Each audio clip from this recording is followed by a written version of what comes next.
For the most part, Hmm. my family has never spoken to me about um, life during the war, I see. uh, life during the Khmer Rouge, because I think that it's a very painful memory for my mother and my father, and it's a very painful memory for many Cambodian elders. And I think for many of them, they would just rather let that memory die than to live through the pain of, you know, of sharing these memories and having to relive those images, those sounds, those experiences of pain all over again in the diaspora.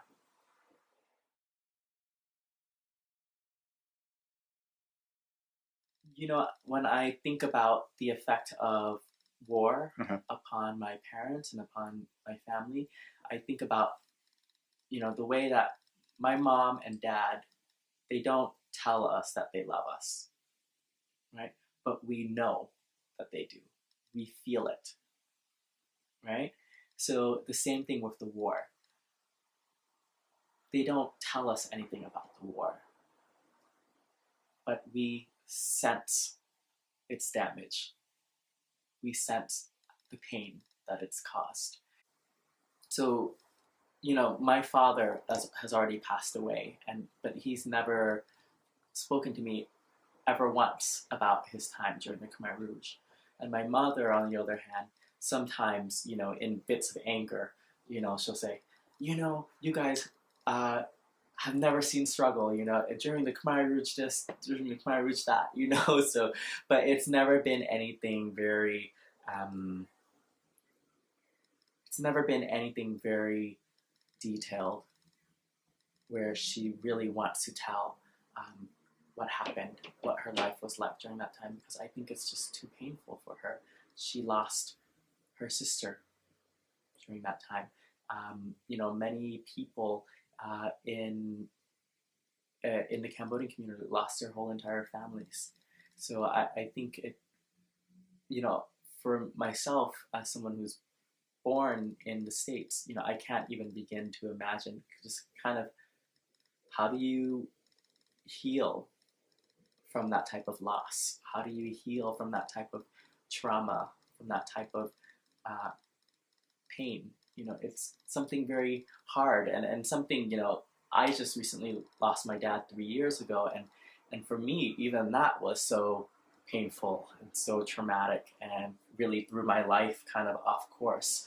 And so now, can you imagine having to experience where a whole society is falling apart, where everyone around you is starving and dying?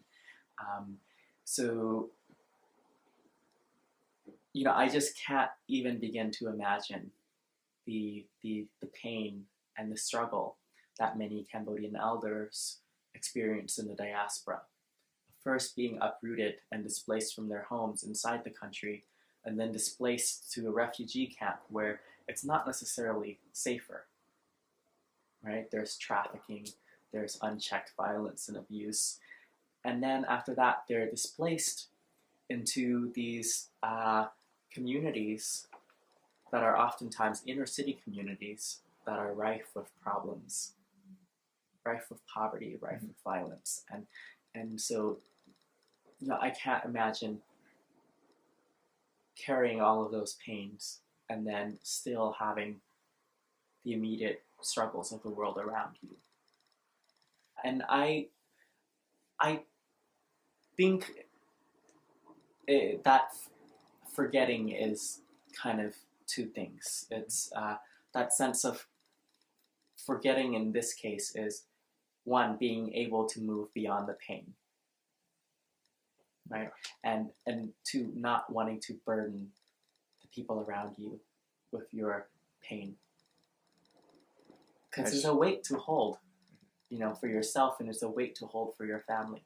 And some parents may not want their children to bear that weight. But then on the flip side of that is, if we don't share these stories, we don't learn about the struggles of our parents, of our family. If we don't share these stories, we don't know what struggle is. We don't know what resilience is. We don't have fuel to push us further in our lives.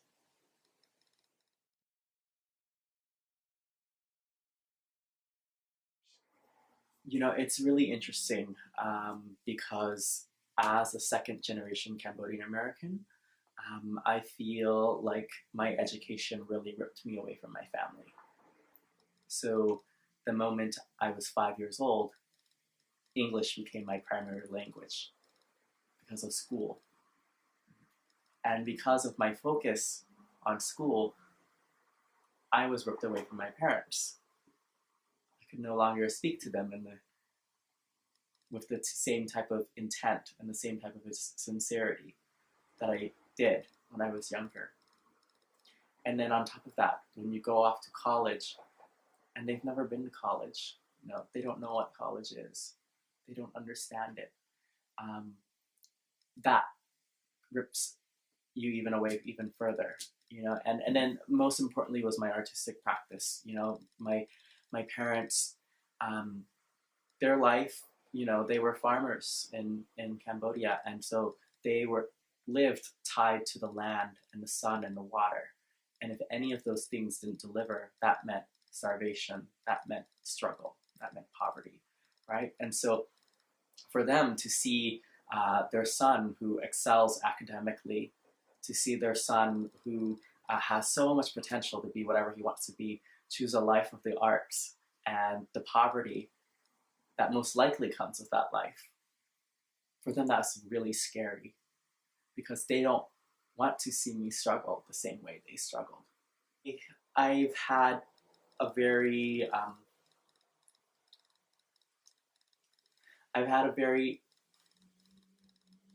I don't want to say a very American life, but I've because of my schooling, because of my education, I've always been on track to to have the same opportunities that my friends have. So, from my understanding, during the Vietnam War, the United States actually dropped bombs on Cambodian soil to um, uh, basically disperse the Viet Cong, who they believed had come into Cambodia. Um, and because of that, and I think, I'm not sure, but I think they dropped more bombs in Cambodia at that time than in World War II. That's right. So because of that, it really allowed for the Khmer Rouge in Cambodia to gain support, because they said, oh, look at these Americans bombing us. Why isn't the king protecting us? Mm-hmm. And that, I think that really rallied a lot of people. Not a lot of people, but it rallied people around the Khmer Rouge, and eventually they took over. Khmer classical dancers, because of our association with the royal court, because by this time the dance form had been nurtured in the royal palace for centuries.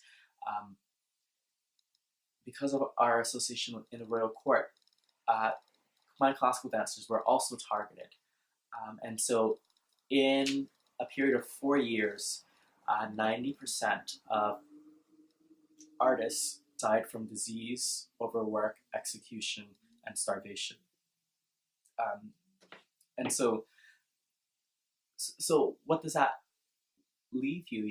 It's basically destroying, like, destroying a country's culture, and the artists who carry that culture is really destroying the spirit of that society. Right? Can you imagine a culture that doesn't dance, a culture that doesn't sing, a culture that doesn't make clothes, that doesn't have art? So Cambodia, immediately after the Khmer Rouge regime in 1979, Cambodia could have been like that. But thankfully, the few remaining artists who survived, many of them, especially in terms of dance, were had been stars before the war. Many of them, those particular dancers worked together to revive Khmer classical dance, to revive Khmer arts, revive it, rebuild it from the ashes of war and genocide. So, I really have a lot of respect for my teachers' teachers who worked under, another, basically another communist regime to keep the culture alive. I remember growing up being 5, 6 years old and be like, oh, Thailand saved us. My family escaped into Thailand and then everything was okay. But that's just not the reality. Women were raped and trafficked. People were abused. Wasn't a lot of there wasn't enough food to go around.